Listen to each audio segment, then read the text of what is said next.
Se formos analisar friamente, é preciso considerar que o Antony Blinken ele está falando para o público interno.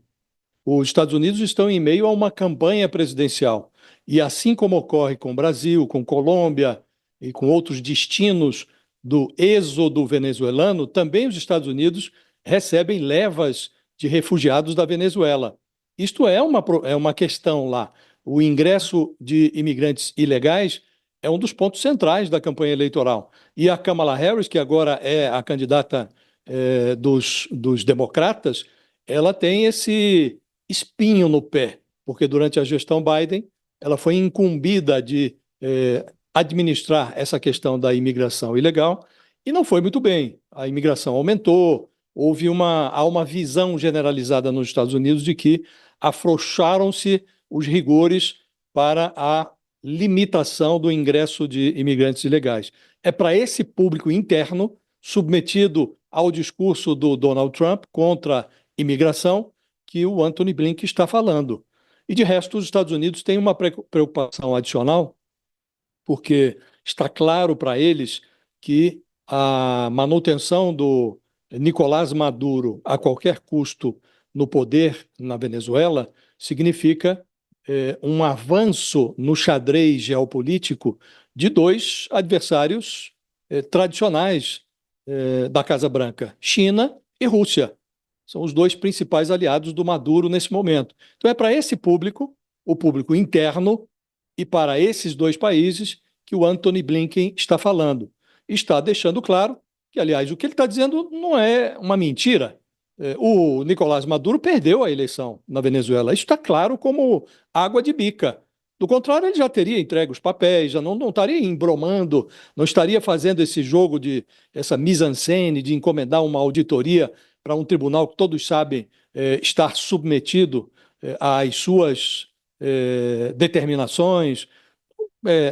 Essa coreografia toda, essa encenação, ela é uma evidência de que houve uma gigantesca fraude na Venezuela. De resto, os dados já foram feitas projeções com base em atas eleitorais que foram divulgadas e fazendo-se uma projeção. O New York Times publicou uma reportagem muito bem fundamentada ontem. Há também estudos feitos aqui mesmo no Brasil com o auxílio de pessoas na Venezuela, a identidade é mantida em sigilo por razões óbvias, mas os dados que foram obtidos lá foram compilados e, numa projeção matemática, verifica-se que claramente o Nicolás Maduro perdeu a eleição. Agora, o posicionamento do Blinken, ele em tese, mais lógico do que o do Celso Amorim. E o que está dizendo o Celso Amorim? Nós estamos muito decepcionados. E ele tem uma dificuldade enorme para direcionar a sua decepção para o Maduro. Ele diz, olha, a Comissão Nacional Eleitoral ainda não divulgou os dados, como se fosse uma determinação ou como se fosse uma prerrogativa desta comissão divulgar os dados. Não divulgou os dados porque o Maduro, que, aliás, controla a comissão também, tem lá um compadre dele dirigindo essa comissão, não permitiu que fossem divulgados os papéis, né? Então, a decepção do Celso Amorim, que é um homem sensato, sagaz, ele sabe que deve ser direcionada essa decepção para o Maduro. Aí ele diz que esteve com o Maduro. Estive lá, perguntei pelas atas eleitorais, ele disse que em 2 ou 3 dias elas seriam divulgadas. Ora, o Celso Amorim esteve com o Nicolás Maduro na segunda-feira.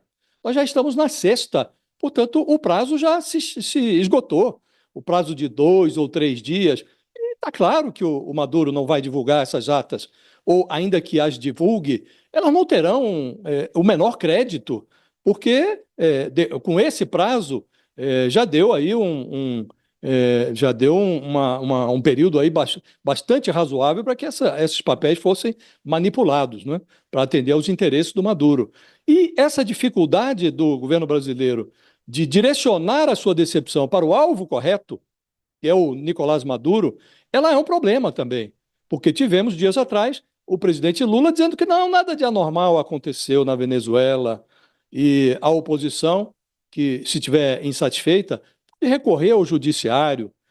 Isso é muito mais grave do que você considerar inadequado um reconhecimento pelos Estados Unidos de que o Edmundo Gonzalez venceu a eleição. Acho impróprio o reconhecimento, porque é preciso dizer que houve fraude, é preciso dizer claramente que o Nicolás Maduro não venceu essa eleição. Agora, não se pode fabricar uma realidade.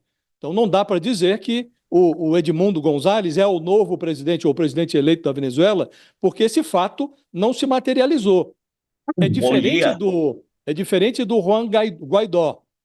Tem nada a ver uma coisa com a outra. O Guaidó se autoproclamou presidente interino com base num suporte que ele tinha no legislativo. Aqui não. Nós estamos diante de uma oposição que participou do jogo eleitoral, aceitou as regras e foi à eleição. E foi tungada. É completamente diferente. Então, o jogo foi jogado, os votos foram recolhidos e houve uma tunga, houve uma fraude. Agora, não se pode reconhecer um fato que não existe. Embora a fraude seja evidente, na prática, né, o Edmundo Gonzalez não foi reconhecido como presidente eleito. Então é preciso denunciar a fraude, deixar claro quem proporcionou a fraude, quem praticou a fraude, que foi o Maduro, e buscar alternativas. E a alternativa não é dizer que o Edmundo Gonzalez é o presidente da Venezuela, porque não é.